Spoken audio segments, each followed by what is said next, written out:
ایک مرتبہ میں نبی کریم خاتم صلی اللہ علیہ وسلم کے ساتھ چل رہا تھا. اس وقت آپ نے موٹے کناروں والی ایک چادر زیب تن فرما رکھی تھی یعنی اوڑھ رکھی تھی. اتنے میں ایک دیہاتی آیا، اس نے آپ خاتم النبیین صلی اللہ علیہ وسلم کی چادر کو اس زور سے کھینچا کہ آپ خاتم النبیین صلی اللہ علیہ وسلم کی گردن مبارک پر اس کے نشان پڑ گئے. پھر وہ دیہاتی کہنے لگا، جو مال اللہ تعالیٰ نے تمہیں عطا کیا ہے اس میں سے مجھے بھی کچھ دو. اس کی اس حرکت پر آپ خاتم النبیین صلی اللہ علیہ وسلم مسکرا دیے اور اسے اس کی ضرورت کے مطابق مال عطا فرمایا.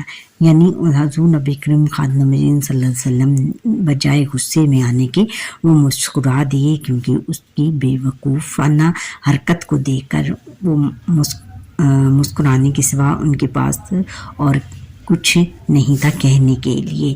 پھر انہوں نے اسے اس کی ضرورت کے مطابق مال عطا فرمایا. اب سوال نمبر 3 ہے کہ صبر و تحمل سے متعلق ایک حدیث نبوی کا ترجمہ لکھیں. کا جواب بچوں یہاں سے ہے کہ رسول اللہ خاتم النبیین صلی اللہ علیہ وسلم کا ارشاد ہے کہ ترجمہ صبر روشنی ہے، یعنی صبر جو ہے وہ ہمیں روشنی عطا کرتی ہے آنے والے اچھے دور کے لیے ہمیں روشنی عطا کرتی ہے. صبر جو ہے بہت اس کا پھل میٹھا ہوتا ہے اور ہمیشہ ہمیں صبر سے کام لینا چاہیے اور یہ دیکھنا اور کیونکہ یہ اللہ تعالیٰ کی طرف سے آزمائش ہوتی ہے اور اس آزمائش پر ہم نے پورا اترنے کے لیے ہمیں صبر سے کام لینا ہوگا. سوال نمبر 4 ہے کہ تمام انبیاء اکرام علیہم السلام میں سب سے زیادہ تکالیف کسے پہنچائیں گئی؟ یہ سب سے زیادہ تکالیف حضور خاتم النبیین صلی اللہ علیہ وسلم کو پہنچائیں گئی. اور اگلا سوال ہے، سوال نمبر 5 ہے کہ اہل طائف کے ظلم و ستم پر پہاڑوں کے فرشتے نے حضور اکرم خاتم النبیین صلی اللہ علیہ وسلم سے کیا عرض کیا؟ اچھا، یہ ہے کہ پھر پہاڑوں کے فرشتے نے آ کر نبی اکرم خاتم النبیین صلی اللہ علیہ وسلم کو سلام کیا اور کہا، میں پہاڑوں پر مقرر فرشتہ ہوں. اگر آپ خاتم النبیین صلی اللہ علیہ وسلم چاہیں تو میں طائف کے دونوں پہاڑوں کو ملا دیتا ہوں اور ان کو ختم کر دیتا. نبی اکرم خاتم النبیین صلی اللہ علیہ وسلم نے طائف والوں پر مہربانی فرماتے ہوئے کہا، نہیں، مجھے امید ہے کہ اللہ تعالیٰ ان کی نسل میں ایسے لوگ پیدا کرے گا جو صرف اسی کی عبادت کریں گے اور اس کے ساتھ کسی کو شریک نہیں ٹھہرائیں گے.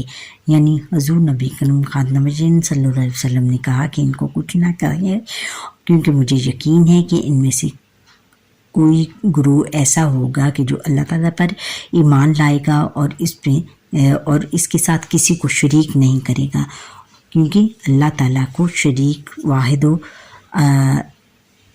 یکتا واحد اور مطلق مانے گا اور اسی کی عبادت کرے گا اور اس کے سوا کسی کی عبادت نہیں کرے گا.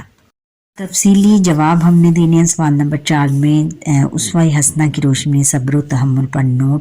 بچوں یہ سارا لکھنا ہے، صبر و تحمل اور اسوہ حسنہ، یہ ایک واقعہ، 2 واقعے اور 3 واقعے اس میں سے آپ دیکھ لیں.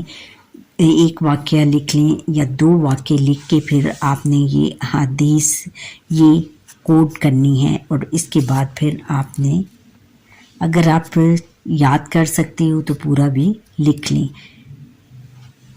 ایک یہ پیج ہے، اس پیج پہ یہ پورا جو اسوہ صبر و تحمل اور اسوہ حسنہ.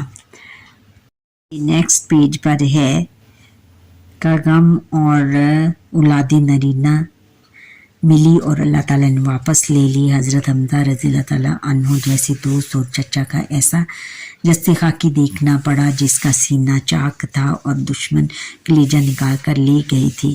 یہ بھی اس پورا واقعہ آپ لکھ سکتی ہو. اب بیٹا سوال نمبر 2 ہے، تفصیلی سوالوں میں سے صبر کے فوائد اور بے صبری کے نقصانات بیان کریں. یہاں سے آپ نے سارے لکھنے ہیں، صبر کے فوائد اور بے صبری کے نقصانات. صبر کرنے کا سب سے زیادہ بڑا فائدہ یہ ہے کہ ایسے شخص کو اللہ تعالیٰ کی رضا حاصل ہوتی ہے.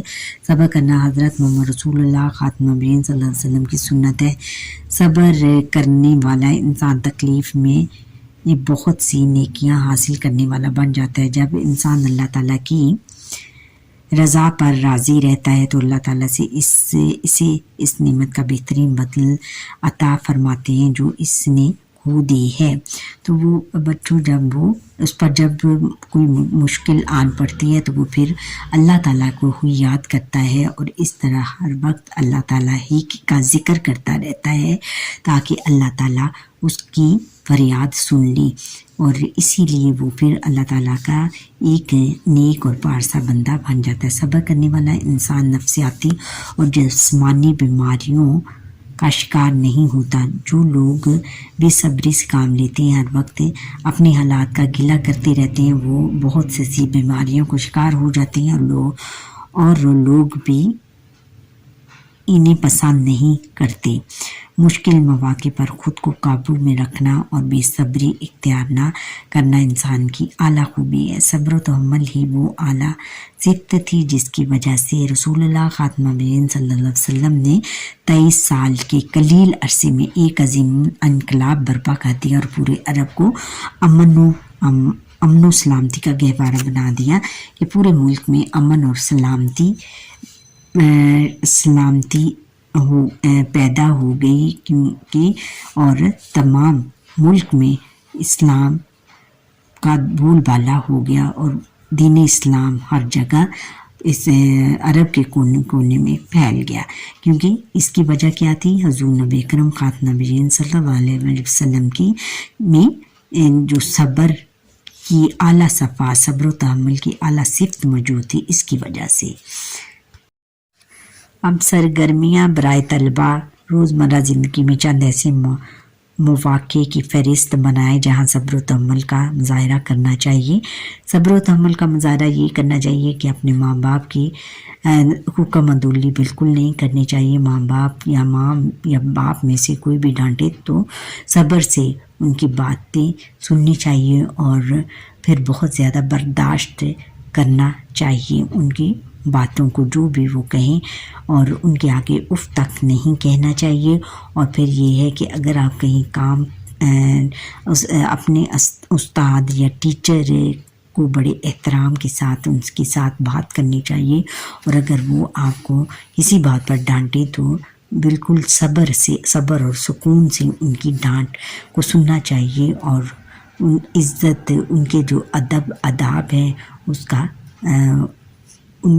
احترام وہ کبھی نہیں، اس سے کبھی غافل نہیں ہونا چاہیے۔ برائے اساتذہ کرام، طلباء کو رسول خاتم النبیین صلی اللہ علیہ وسلم کے اسوہ حسنہ سے صبر و تحمل کے 2 ایسے واقعات سنائیں جو اس سبق میں شامل ہیں۔ اس سبق میں ایک اور واقعہ یہ ہے کہ بچوں، وہ جو کوڑا پھینکنے والی عورت آپ خاتم النبیین صلی اللہ علیہ وسلم پر ہر روز کوڑا پھینکتی تھی، لیکن آپ خاتم النبیین صلی اللہ علیہ وسلم اس کو ایک لفظ تک نہ کہتے اور اپنے کپڑے جھاڑ کر نماز پڑھنے کے لیے چلے جاتے۔ ایک دن ایسا ہوا کہ وہ خاتون آپ کو نظر نہ آئی تو آپ نے پوچھا کہ وہ کہاں ہیں، آج کیوں نہیں آئی؟ تو پوچھنے پر پتہ چلا کہ وہ بیمار ہے۔ تو آپ خاتم النبیین صلی اللہ علیہ وسلم اس کے گھر اس کی عیادت کے لیے گئے اور اس کی مدد بھی کی۔ اور پھر یہ ہے کہ صبر و تحمل کا مظاہرہ، اور بھی کوئی واقعات اس طرح کے اور بھی بہت سارے واقعات ہیں حضور نبی اکرم خاتم النبیین صلی اللہ علیہ وسلم کی زندگی کے آپ لکھ سکتے ہیں، کسی بھی انٹرنیٹ سے سرچ کر کے یا اپنے کسی بک کا حوالہ دے کر بھی کر سکتے ہیں۔ اچھا بچوں، یہاں پر ہی ہمارے آج کے لیسن کا وقت ختم ہوا۔